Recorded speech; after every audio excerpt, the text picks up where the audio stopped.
வணக்கம் நண்பர்களே. இன்னும் ஒரு இனிய காலை பொழுதில் தீதும் நன்றும் நிகழ்ச்சியில் உங்களை சந்திப்பதில் மிக்க மகிழ்ச்சி அடைகிறேன். இன்றைக்கு டிசம்பர் 26ஆம் தேதி. இந்த தினத்தை நினைத்தால் உங்களுக்கு என்ன நினைவுக்கு வரும்? டிசம்பர் 26ஆம் தேதி உலகையே உலுக்கிய ஒரு சம்பவம் 20 வருடங்களுக்கு முன்பு நடந்தது. இதே டிசம்பர் 26 அதிகாலையில் 14 நாடுகளின் மீது ஒரு மிகப்பெரிய அதிர்ச்சி ஊட்டக்கூடிய, கற்பனை செய்ய முடியாத ஒரு துயரம் நிகழ்ந்தது.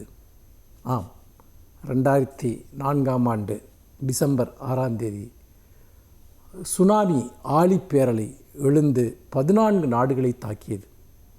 அதாவது இந்தோனேஷியாவில் உள்ள சுமந்திரா தீவில் அந்த நில அதிர்ச்சியின் காரணமாக எழுந்த அந்த சுனாமி அலை இந்த 14 நாடுகளையும் சூறையாடியது என்று சொல்லலாம். இந்தியா, இலங்கை, மலேசியா, இன்னும் பல நாடுகள், மாலத்தீவு, இந்த நாடுகளில் கோரத்தாண்டவம் ஆடிய இந்த சுனாமி பேரலை கிட்டத்தட்ட அதிகாரபூர்வமான கணக்கின்படியே 2,30,000 பேரை காவு கொண்டது. தமிழ்நாட்டில் மட்டும் இறந்தவர்களுடைய எண்ணிக்கை 10,000 என்று சொல்லப்படுகிறது. ஆனால் அந்த எண்ணிக்கை இதைவிட பல மடங்கு இருக்கும் என்றுதான் பல்வேறு புள்ளி விவரங்கள் தொடர்ந்து சுட்டி காட்டுகின்றன.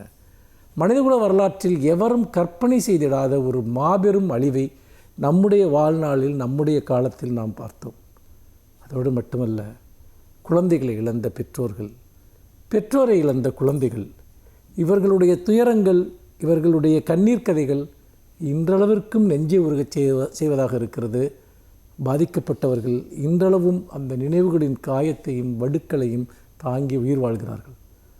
30 அடி உயரத்திற்கு கடலில் எழுந்த பேரலை கற்பனை செய்து பாருங்கள். ஒரு அலை 30 அடி உயரத்திற்கு மேலே எழுந்து அது ஒரு மிகப்பெரிய ஒரு அணுகுண்டு வெடிப்பதை போன்ற உக்கிரமான பலத்துடன் கரை தாண்டி வந்து கரையோர மக்களை சூறையாடியது.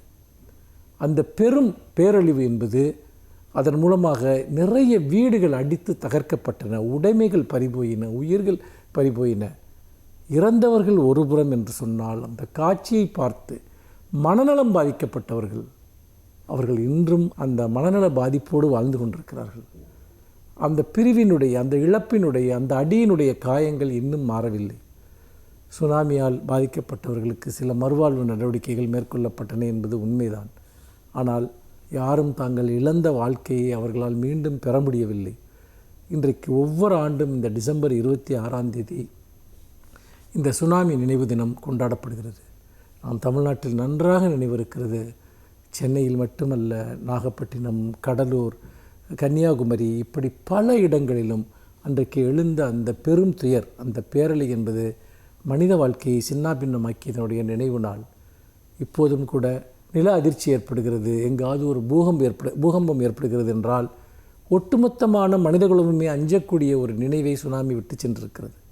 அன்றைக்கு சுமந்திரா தீவில் ஏற்பட்ட அந்த நில அதிர்ச்சி எப்படி உலகத்தின் பல நாடுகளை பாதித்து பேரழிவை ஏற்படுத்தியதோ, அதே போல் உலகத்தின் எந்த மூலையில் நில அதிர்ச்சி ஏற்பட்டாலும் அது நம்மை தாக்குமோ, ஒரு சுனாமியாக மாறுமோ என்கிற பயம் இன்றைக்கு சூழ்ந்திருக்கிறது. சுனாமி என்பது இயற்கை பேரிடர்களிலெல்லாம் மிகப்பெரிய பேரிடர். கடல் முன்னால் வாழ்கிற மக்கள் அனைவரையும் அது நெஞ்சை நடுங்கச் செய்யக்கூடிய பேரிடராக இன்றும் இருக்கிறது. சுனாமியை எதிர்நோக்கித்தான் மனிதகுலம் ஒவ்வொரு நாட்டிலும் மக்கள் வாழ்ந்து கொண்டிருக்கிறார்கள். அந்த வகையில் இந்த சுனாமி நினைவு தினத்தில் அன்று உயிர் நீத்த உலகின் அத்தனை மக்களுக்கும் நாம் நம்முடைய நினைவுகளை நெஞ்சிலேந்தி அதனால் பாதிக்கப்பட்ட குடும்பங்களுக்கு நம்முடைய ஆதரவையும் அன்பையும் வழங்குவோம். மீண்டும் இன்னும் ஒரு புதிய சிந்தனையோடு உங்களை சந்திக்கிறேன். நன்றி, வணக்கம்.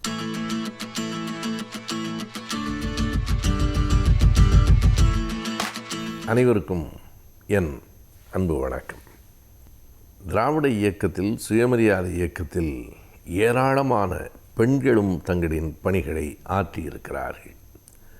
அவர்களினுடைய பெயர்கள், எல்லோருடைய பெயர்களும் இன்றைக்கு மக்களுக்கு தெரியும் என்று சொல்லிவிட முடியாது. சில பெயர்கள் அறிந்த பெயர்களாக இருக்கின்றன.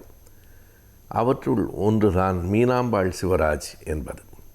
மூவலூர் ராமாமிர்தத்தம்மையாரை அறியாதவர்கள் யாரும் இருக்க முடியாது. அப்படி அறியவில்லை என்றால் அவர்களுக்கு சுயமரியாதை இயக்க வரலாறு, தமிழ்நாட்டு வரலாறு தெரியவில்லை என்ற பொருள். மூவலூர் ராமாமிர்தத்தம்மையார், முத்துலட்சுமி அம்மையார், அதே போல் நீலாம்பிகையார், இப்படி பலர், தர்மாம்பாள், இப்படி பலரும் திராவிட இயக்கத்திலே பங்காற்றி இருக்கிறார்கள். அவர்களிலும் குறிப்பிடத்தக்கவராக மீனாம்பாள் அவர்கள் இருக்கிறார். மீனாம்பாள் பட்டியல் இனத்திலே பிறந்தவர் என்றாலும் அவருடைய அப்பா, தாத்தா எல்லோருமே புகழ்பெற்றவர்களாக இருந்திருக்கிறார்கள். அவருடைய அப்பா சென்னை மாநகரத்தின் மேயராக இருந்திருக்கிறார். பல்வேறு விதமான போராட்டங்களிலே பங்கேற்றிருக்கிறார். தமிழ்நாடு சட்டமன்ற மேலவையிலே உறுப்பினராக இருந்திருக்கிறார். அதை போலவே அவருடைய தாத்தா ரெங்கோனிலே மேயராக இருந்திருக்கிறார். ரெங்கோனிலே தான் மீனாம்பாள் தன்னுடைய தொடக்க கல்வியை படித்திருக்கிறார். எனவே அந்த குடும்ப அரசியல் சூழல் அவரையும் அரசியலுக்கு கொண்டு வந்தது. அவர் சிவராஜ் என்கிற வழக்கறிஞரை மணந்து கொண்டார். மீனாம்பாள் சிவராஜ் காலம் முழுவதும் பொது வாழ்க்கையில் இருந்தார். 2 பேரினுடைய மிகுந்த அன்புக்குரியவராக மீனாம்பாள் இருந்தார். ஒன்று, ஐயா பெரியார் அவரிடத்திலே பேரன்பை காட்டினார். அதேபோல அண்ணல் அம்பேத்கர் அவரை தன்னுடைய தங்கை என்றே கூறினார். ராஜாசர் முத்தையா செட்டியார் அவர்களோடு ஒரு முறை பேசி கொண்டிருக்கிற போது, நீங்கள் தமிழ்நாட்டுக்கு வந்திருக்கிறீர்களா என்ற கேள்விக்கு வந்திருக்கிறேன், எனக்கு அங்கே உறவினர்கள், என் தங்கை கூட அங்கே இருக்கிறார் என்று அம்பேத்கர் சொல்ல, உங்கள் தங்கை தமிழ்நாட்டில் இருக்கிறாரா, யார் என்று ராஜாசர் முத்தையா செட்டியார் கேட்டபோது, மீனாம்பாள் என் தங்கை தான், அவர் போராட்ட குணம், அவர் இந்த அனைத்திந்திய அளவிலே இந்த பட்டியலின மக்களுக்காக உருவாக்கிய கூட்டமைப்பு, இவைகளையெல்லாம் வைத்து சொல்லுகிறேன், எனக்கு தங்கை என்று அம்பேத்கர் சொல்லியிருக்கிறார். அந்த all India schedule cost federation என்கிற அமைப்புக்கு அம்பேத்கரை தலைமையேற்க வேண்டும் என்று இங்கிருந்து கோரிக்கை போனபோது அம்பேத்கர் அதை மறுத்து விட்டார். இல்லை, என்ன விடை சொன்னார் என்றால், நான் ஒரு கோபக்காரன், நான் இந்த பொறுப்புக்கெல்லாம் சரியாக பொருந்த மாட்டேன், எனவே சிவராஜே தலைவராக இருக்கட்டும் என்று அம்பேத்கர் தான் சிவராஜை அனைத்து இந்திய அளவில் தலைவராக்கினார். இன்னொரு நிகழ்வையும் மீனாம்பாள் குறிப்பிடுகிறார். நாங்கள் அன்றைக்கு பம்பாய்க்கு போயிருந்த நேரத்தில் அண்ணல் அம்பேத்கர் வீட்டுக்கு நானும் என் கணவரும் சென்றிருந்தோம். ஒரு மிகப்பெரிய செய்தி பலருக்கும் தெரியாது. நாங்கள் அவர் வீட்டிலே மதிய விருந்து உண்டோம் என்பதல்ல, அதனை அம்பேத்கரே சமைத்திருந்தார் என்பதுதான். தானே சமைத்து எங்களுக்கு அவர் பரிமாறினார் என்று சொல்லுவார். அந்த அளவுக்கு அம்பேத்கரின் அன்பை பெற்றிருந்தார். அதே போல 1938ஆம் ஆண்டு பெண்கள் மாநாட்டிலே அதுவரையில் ஈவேரா என்று அழைக்கப்பட்ட ஐயா அவர்களுக்கு பெரியார் என்ற பட்டம் வழங்கப்பட்டது. அந்த பெரியார் பட்டத்தை வழங்க வேண்டும் என்று நீலாவதி அம்மையார், மறைமலையடிகளாரினுடைய மகள் நீலாவதி அம்மையார், மூவலூரார், தருமாம்பாள், நாராயணி அம்மையார், பண்டிதை நாராயணி அம்மையார் என்று பெயர், மீனாம்பாள் சிவராஜ், இவர்கள்தான் பேசி முடிவு செய்கிறார்கள். மீனாம்பாள் சொல்கிறார், காந்தியார் இந்த நாட்டுக்காக உழைக்கிறவர், அவருக்கு மகாத்மா என்று பட்டம் கொடுத்தது பொருத்தமென்றால், அதுபோல் நம் ஐயா ஈவேரா அவர்களுக்கு நாம் ஒரு பட்டம் கொடுத்தால் என்ன என்று கேட்டு, எந்த பட்டம் பொருத்தமாக இருக்கும் என்று சிந்தித்து பார்த்து, பெரியார் என்கிற பட்டம்தான் பொருத்தம் என்று 38 நவம்பர் 13ஆம் தேதி பெண்கள் மாநாட்டில் அந்த பட்டம் வழங்கப்பட்டது. ஒரு மிகப்பெரிய ஊர்வலம், பெண்களின் ஊர்வலம், பொதுமக்களின் ஊர்வலம் நடைபெற்று, அந்த ஊர்வலத்தின் முடிவில் அந்த மாநாட்டில் பெரியார் என்ற பட்டம் வழங்கப்பட்டது. அப்படி பட்டம் வழங்கப்படுவதற்கு காரணமாக இருந்தவர்களில் ஒருவரும் மீனாம்பாள் சிவராஜ் தான். அவருடைய பிறந்த நாள் டிசம்பர் 26, 1902ஆம் ஆண்டு பிறந்தவர் அவர்.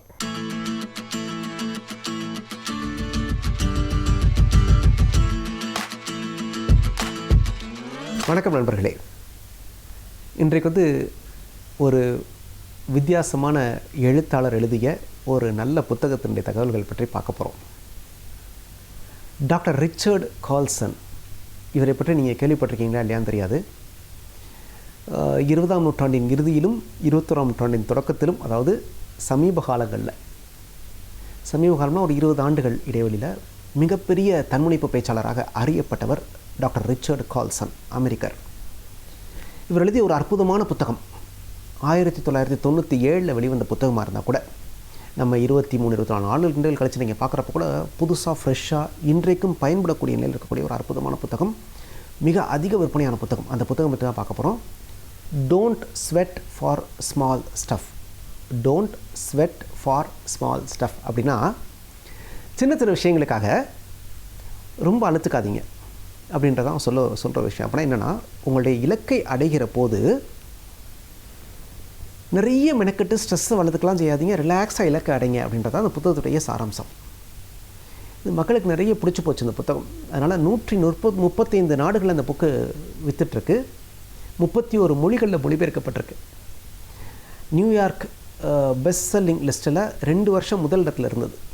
அந்தளவுக்கு புகழ்பெற்ற புத்தகம் don't sweat the small stuff. அதாவது அதுவரை வந்த புத்தகங்கள்லாம் என்ன சொல்லிட்டு இருந்தாங்கன்னா, இலக்கை அடையணும், வாழ்க்கையில் வெற்றி பெறணும்னா கடுமையாக உழைக்கணும், மிகப்பெரிய ரிஸ்க் எடுக்கணும் அப்படின்லாம் சொல்லிட்டு இருந்தாங்க. அந்த சித்தாந்தத்தை போட்டு உடச்சிட்டு டாக்டர் ரிச்சர்ட் கால்சன் என்ன சொல்கிறாரு, ரிலாக்ஸ்டாக இலக்கை அடையலாம்ப்பா, இலக்கை அடைவது என்பது அவசியம்தான், மெனக்கட்டுக்க வேண்டியதில்லை, ரிலாக்ஸ்டாக பண்ணலாம், ஸ்ட்ரெஸ் இல்லாமல் இலக்கை அடையலாம், அதுக்கு நான் வழி காமிக்கிறேன் வாங்க அப்படின்னு சொல்லி எழுதின புத்தகம் தான் இந்த புத்தகம். இந்த புத்தகம் வந்து ரொம்ப ஒரு எளிமையான நடையில் எழுதப்பட்டிருக்கக்கூடிய புத்தகம், ஒரு அருமையான புத்தகம், படிப்பவருக்கும் எளிய முறையில் நம்மளும் அடையலாமே நம்ம இலக்கை அப்படின்னு யோசிக்க வைக்கிற புத்தகம்.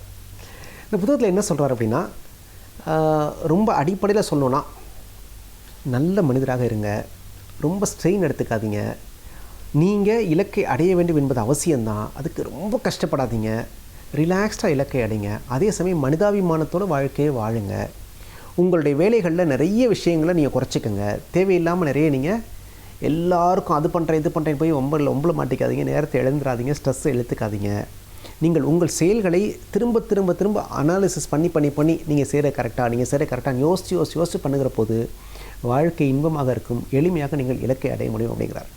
நிறைய உதாரணங்கள் சொல்கிற சில முக்கியமான விஷயங்களை சொல்கிறேன்.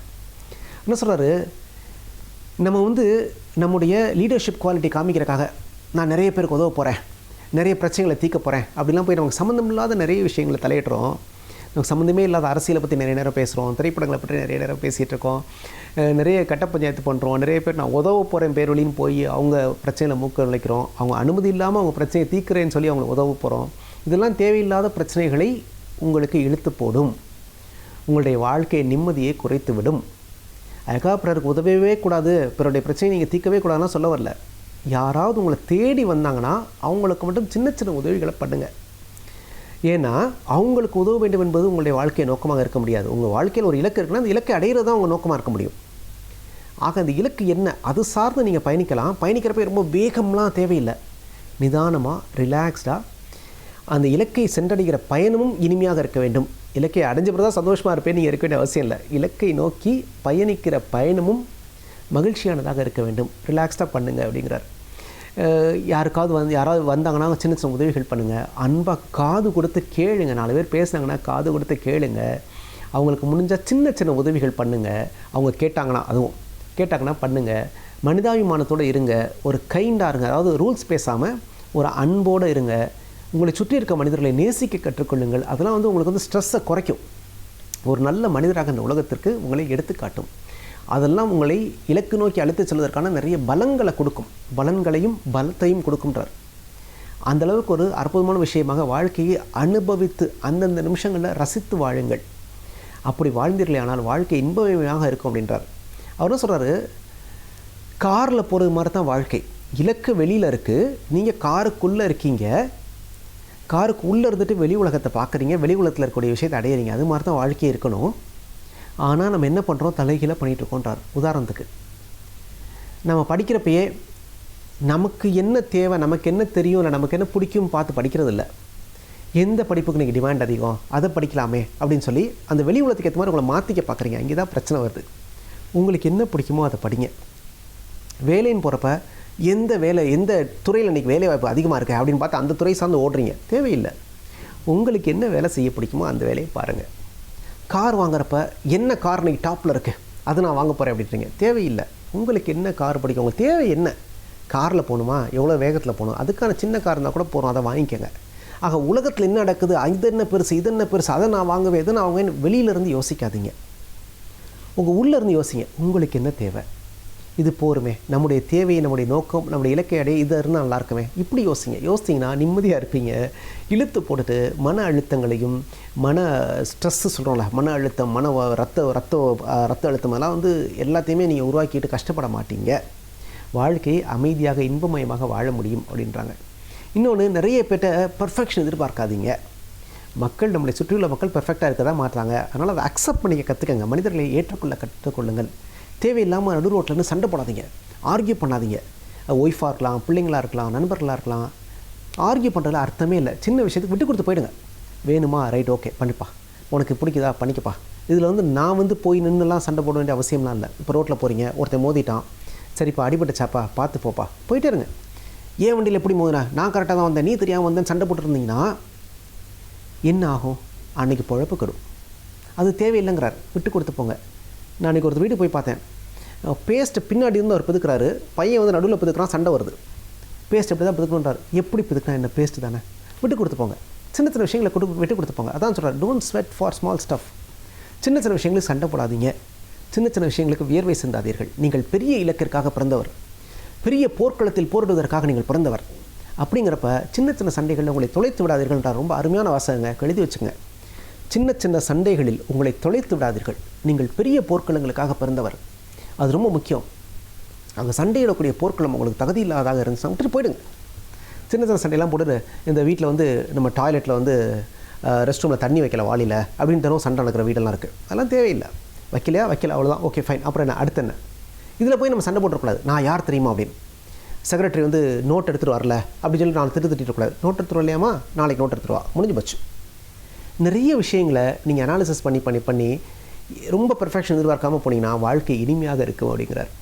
அதனால் போகிற போக்கில் வாழ்க்கையை ஏற்றுக்கங்க. ரொம்ப மெனக்கடாதீங்க, கஷ்டப்படாதீங்க, உங்களையும் கஷ்டப்படுத்திக்காதீங்க. சுற்றியுள்ள மனிதர்களை சந்தோஷமாக வைத்துக்கொள்ளுங்கள். அப்படி செய்கிற போது நீங்கள் இலக்கை அடைவதில் வலியே தெரியாது, அழகாக அடைஞ்சிடலாம், கஷ்டமே கிடையாது அப்படின்றார். வாழ்க்கை எவ்வளோ எளிமையாகவும் வாழ முடியுமா அப்படின்றத நீங்கள் இந்த புத்தகத்தை படித்து முடிச்சோட உங்களுக்கு உணர்வீங்க. அவ்வளோ நல்ல கருத்துக்களை நிறைய சொல்லியிருக்காரு. சண்டை போடாதீங்க, அடுத்தவங்களுடைய பிரச்சனை தலையிடாதீங்க. அடிக்கடி நீங்கள் உங்களை கேட்டுக்கொள்ள வேண்டிய கேள்வி என்னென்னா, நான் சரியான வேலையை செய்து கொண்டிருக்கிறேனா, இல்லை நான் செய்கிற இந்த வேலை என்னை இலக்கு நோக்கி பயணிக்க வைக்குமா, என்னுடைய இலக்கை அடைய உதவுமா? இந்த கேள்வி மட்டும் அடிக்கடி கேட்டுக்குங்க. ஏன்னா ஒரு நாளில் பாதி நேரம் நம் இலக்கிற்கு சம்மந்தம் இல்லாத வேலையை செஞ்சிட்ருக்கோமா. யாரோ ஒருத்தருக்கு உதவுறது, யாரோ ஒருத்தருக்காக ஆர்கியூ பண்ணுறது, பற்றியோ பேசுகிறது, சம்மந்தமே இல்லாமல் எங்கேயோ போய் நின்றுட்டுருக்குது. இதெல்லாம் நிறைய நடக்குதான் எல்லா மனிதர்கள் வாழ்க்கையிலையும். நம்ம திரும்ப திரும்ப கேட்டுக்கொள்ள வேண்டியது, நான் சரியான வேலை செய்துட்ருக்கேனா, என்னுடைய இலக்கை அடைவதற்கு இந்த வேலை உதவுமா, இந்த சின்ன சண்டையை நான் போட்டு தான் ஆகணுமா, இது எனக்கு தேவைதானா, இது அப்படி மாற்றி பண்ணால் எனக்கு பயனுள்ளதாக இருக்குமே. இந்த மாதிரி அடிக்கடி உங்களுக்குள்ளேயே யோசிங்க. எவ்வளோக்களோ உங்களுக்குள்ளேயே ட்ராவல் பண்ணுறீங்களோ, எவ்வளோக்களோ விட்டு கொடுத்து போகிறீங்களோ, எவ்வளோக்களோ அடுத்தவரை அனுசரித்து கொண்டு போகிறீர்களோ, அவ்வளோக்களவு வாழ்க்கை இனிமையாக இருக்கும், இலக்கையும் நீங்கள் அடைய முடியும். இதுதான் டாக்டர் ரிச்சர்ட் கால்சன் சொல்கிற விஷயம். இந்த ரொம்ப அருமையான புத்தகங்க. வாழ்க்கையில் முடிஞ்சவர்க்கா படித்து பாருங்கள். Don't sweat for small stuff. கீழே ஒரு லைன் போட்டுருக்கார், at life is full of small stuff அப்படின்றார். வாழ்க்கை முழுது மாதிரி சின்ன சின்ன விஷயங்கள் தான் இருக்க போகுது. ஆனால் நம்ம சின்ன விஷயங்களுக்காக வேர்வை இழக்கக்கூடாது. நாம் பெரிய போர்க்களங்களுக்காக பிறந்தவர்கள். அதனால் பெரிய போர்க்களத்தில் மட்டுமே போரிடுவோம், மற்ற எல்லா விஷயத்தையும் விட்டு கொடுத்து போவோம், மனிதர்களை மனிதாபிமானத்தோடு அரவணைத்துக் கொள்வோம் அப்படிங்கிறத அந்த புத்தகத்துடைய ஓன்லைன். இந்த புத்தகத்தை படிங்க. ரொம்ப படித்தா மட்டும் பத்தாது, வாழ்க்கையிலையும் அதை செயல்படுத்தி பாருங்கள். வாழ்க்கை இனிமையாக இருக்கும், உங்கள் இலக்கையும் அடைய முடியும், நீங்களும் வெற்றி பெற முடியும். நன்றி, வணக்கம்.